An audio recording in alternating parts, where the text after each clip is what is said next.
Yes, so my people, we dey always dey talk and say, every day for the thief, one day for the owner. The time of the owner don dey near because now election tribunal don declare Peter Obi the winner of over the Abuja 25%. Now, Tinubu and all APC supporters, they are in tears now. They are in tears now. They don dey run up and down now. They no know wetin dem wan do. The time when they carry the mandate wey no be Tinubu give am, everybody calm, nobody talk. But now when the matter don dey go the way we want am, when e be say they don dey declare Peter Obi winner now over the 25% of Abuja, now all APC they don dey cry. Now this our president-elect don come out dey talk say if they comot am for power, say they no give her this power, say they comot am for power, they are going to be whether na anarchy na e call am, whether na anarchy or na nappy na e call am, I no know. I want make una watch the video, make una share am. Time don reach wey be say the mandate wey they stole from us, make we collect am. Watch the video. Victory is victorious. Well, all right. Let's begin what's trending.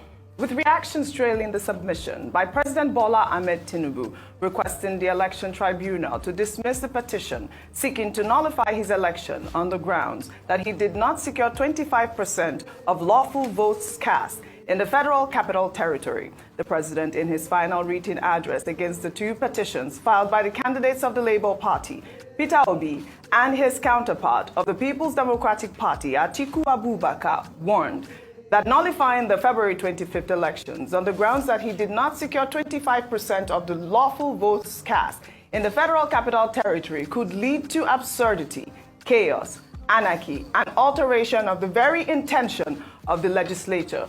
Tinubu also stated that the two petitions seeking the nullification of his victory are not familiar with the country's electoral laws. Rufai, I'm coming to you, but let me take Carlos' tweet because this is actually the bone of contention, because as you recall, our sister publication This Day put out a tweet, with that statement, and it's garnered more than 2.5 million comments. Well, Carlo wrote, the president of the largest economy in Africa is telling foreign investors that if the courts, in a legal ruling in his own nation, remove him from office because he failed to meet the conditions set by his nation to become president, there will be anarchy and chaos. In essence, if he is allowed to break the law and remain in office in contravention of the legal rules of his nation against the oath of office he took, there will be no chaos and anarchy. Over to you, Rufai. I'll take. People became lawyers on Twitter yesterday, giving their own different interpretation. Dr. Bati, I heard your interpretation this morning. Rufai. For me, it is the court, the Presidential Election Tribunal, that will rule on the interpretation of the 25%. Yes. Whatever they come out with, for or against, I don't think interpretation of the laws of the country will cause any anarchy. Absolutely not. Fanning the embers and everything. I know that statement was from the depositions of his lawyer, President Tinubu's lawyer, Wole Olanipekun, because they are having their final depositions in before they make a judgment on it. It is for him to make his case. You can say he was making his case while he was arguing, but it is the court that will rule, and whatever the court rule, there's not going to be anarchy.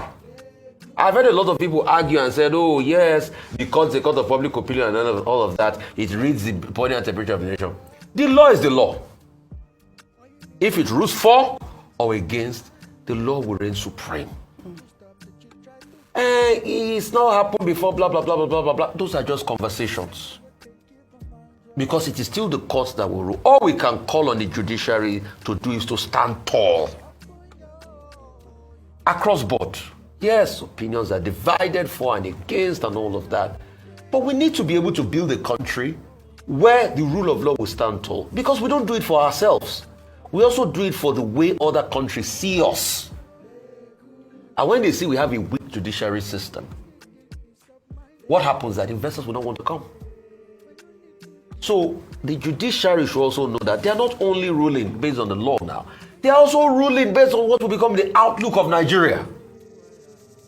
So they will be the one to determine this 25%. We've never had a time where we've tested it. People can only make other inferences, like, they've started a part of the constitution that says, treat it as long as though it's this, is that, and all of that. you can have all the legal jargons. But it is when the court rules, conjunctively or disjunctively, you can look at the narrative. All we should now do is not to heat up the polity. Let us wait for the court to rule. And let's also forget, after the court rules, there's also a Supreme Court there. Yes, absolutely. After this judgment, let us remember the fact that Nigeria will continue to exist. And Nigeria will continue to grow. But the question is, how do we see ourselves after things like this? That's what matters the most. Yes. And in building the country, it is a collective work. Albeit the British coupled this country together in 1914. They started the process in 1906 after coupling the Lagos colony and the Southern Protectorate. And 1914 they add the Northern Protectorate to it. You can say all of that, but the truth has to be said. Nigeria will continue to move. Absolutely. After this judgment, after the consequence of this judgment. Yeah. But all we should do is try as much as possible to deepen the rule of law and make fairness and justice be the order of the day. The court will rule based on the evidence in front of it, and it's already making its decisions. When it makes it, Nigerians will know. All right, Dr. Bata, I'd like your interpretation again in terms of what Tinubu's counsel wrote in that final submission. I understand that, anarchy can be interpreted in different ways, but I'll just take one more tweet of people that were trying to clarify Tinubu's win. This is from Pastor Okezie, who wrote, Tinubu got 25% in 29 out of the 36 states and FCT. Atiku got 25% in 21 out of the 36 states and FCT. Peter Obi got 25% in 17 out of the 36 states and FCT. Nigeria has 37 subnational entities, 36 states and FCT.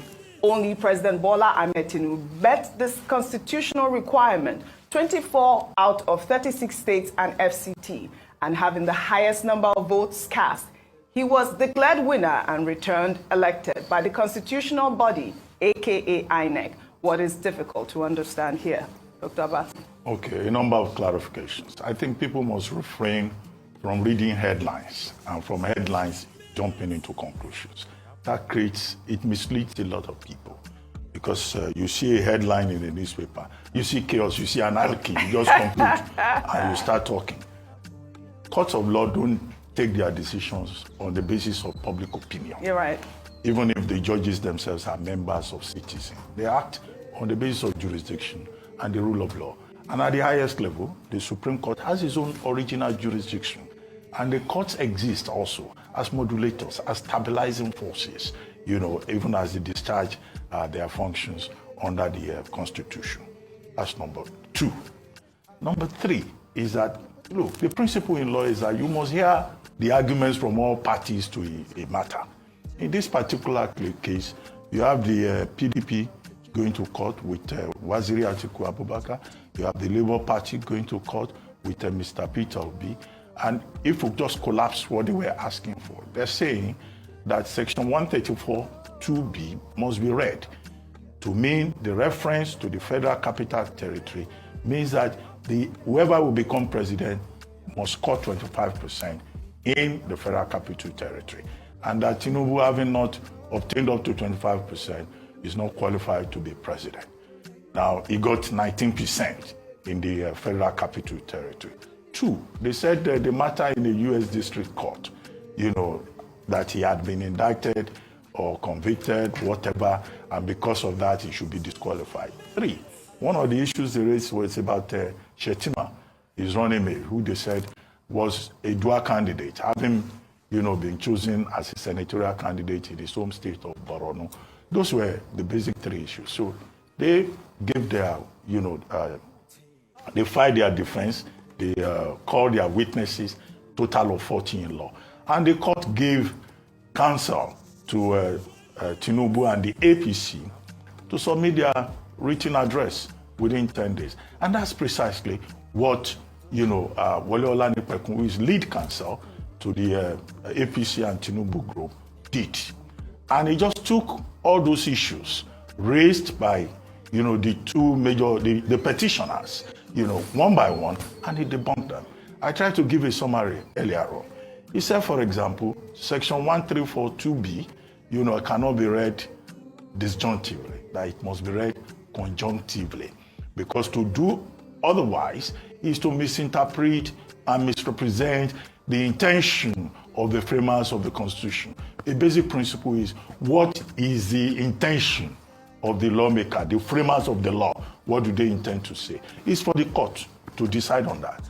And Olaniyi Kwekun said, provided his own defense, citing Section 3.1, which lists 36 states, Section 299, which recognizes the Federal Capital Territory as if it is a 37th state, and also Section 66 of the Electoral Act. And he said a community reading, that is what it is called, a community reading of all these provisions will prove the point that you cannot say because somebody lost in, didn't get 25% in FCT, then he cannot be president. And he provided precedents. The law, precedents, stare decisis is called. It's a major issue in law. Awolowo versus Shagari, Buhari's case, Ibrahim Adesanya versus, he gave all of that. Number two, he said the case of the petitioners is based on IREV and BVAS, electronic transmission.